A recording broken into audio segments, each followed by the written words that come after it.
दोस्तों, क्या आपने कभी सोचा है आपके दिमाग में बार बार ऐसे विचार आते हैं जिन्हें आप खुद भी गलत ही मानते हैं? क्यों अश्लील सोच, काम वासना, आकर्षण आपके मन को जकड़ लेता है? आज मैं आपको सुनाने जा रहा हूँ एक ऐसी कहानी जहाँ एक जवान लड़का गौतम बुद्ध से यही सवाल पूछने आया और जो उत्तर बुद्ध ने दिया वो सिर्फ उस लड़के की ज़िंदगी नहीं बल्कि हमारी भी ज़िंदगी और सोच को बदल सकती है। एक लड़का बेचैनी भरे चेहरे और उलझन भरी आंखों से बुद्ध के पास आकर कहता है, भगवान, मेरे मन में बार बार अश्लील विचार आते हैं।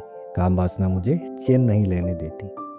मैं जानता हूँ कि यह तो गलत है, पर चाहकर भी इसे रोक नहीं पाता। ये काम वासना आखिर क्या है और ये कहाँ से आती है? फिर बुद्ध थोड़ा मुस्कुरा कर कहते हैं, काम वासना का मतलब समझे बिना तुम इसे गलत ठहरा रहे हो। सुनो, वासना का अर्थ होता है किसी कमी का एहसास होना। यदि तुम्हारे पास धन की कमी है तो धन की वासना जगती है।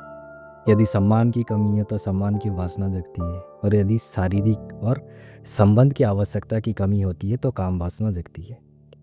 इसका होना गलत नहीं, गलत तो तब होता है जब ये बेलगाम हो जाती है और जब इंसान उसका पूरा जीवन सिर्फ इसी के इर्द गिर्द में घूमने लगता है। तो फिर लड़के ने पूछा, भगवान, अगर ये स्वाभाविक है तो लोग इसे पाप क्यों मानते हैं? फिर बुद्ध बोलते हैं, समस्या काम वासना में नहीं बल्कि इंसान की सोच में है। जानवर भी काम वासना से प्रेरित होते हैं, लेकिन वो इसे केवल संतान उत्पत्ति के लिए प्रयोग में लेते हैं। वे इसे आनंद और भोग का साधन नहीं बनाते। लेकिन इंसान अपनी बुद्धि का दुरुपयोग करके इसे सुख का आधार बना लेता है और यही बेलगाम काम वासना दुख का कारण बन जाती है। तो लड़का फिर बोलता है, भगवान, ये बेलगाम क्यों होती है? तो फिर बुद्ध इसके 4 कारण बताते हैं। पहला, जीवन में किसी बड़े उद्देश्य का ना होना। जब इंसान के जीवन में कोई बड़ा और स्पष्ट उद्देश्य नहीं होता तो उसका मन खाली रह जाता है और एक खाली मन हमेशा फालतू विचारों को जगह देती है। ठीक वैसे ही जैसे खाली मैदान में झाड़ियाँ अपने आप उग जाती है। अगर इंसान अपनी ऊर्जा को किसी ऊंचे मकसद में लगा दे तो जो ऊर्जा उसके अश्लील और अनचाहे विचारों में बह जाती है वही उसके प्रगति और सफलता का कारण बन जाएगी। दूसरा, समाज के द्वारा दबाना। समाज ने काम वासना को हमेशा कलंक की नज़र से देखा है। बचपन से हमें सिखाया जाता है कि इस पर बात भी मत करो, पर जिस चीज़ को जितना दबाओगे वो उतना ही ताकत से ऊपर निकलती है। ठीक वैसे ही जैसे अगर आप एक गेंद को लेके पानी में जितना नीचे दबाने की कोशिश करोगे वो उतनी जोर से ऊपर आ जाती है।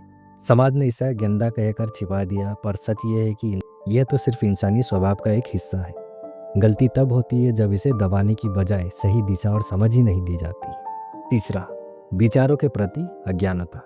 हम दिन भर न जाने कितने विचारों से गुजरते हैं, पर हम में से ज़्यादातर लोग कभी ये नहीं देखते कि हमारा मन किस दिशा में भाग रहा है। यही सबसे बड़ा खतरा है। अनजाने में मन गंदे विचारों को बार बार दोहराता है और हम समझते हैं कि यह हमारी कमजोरी है।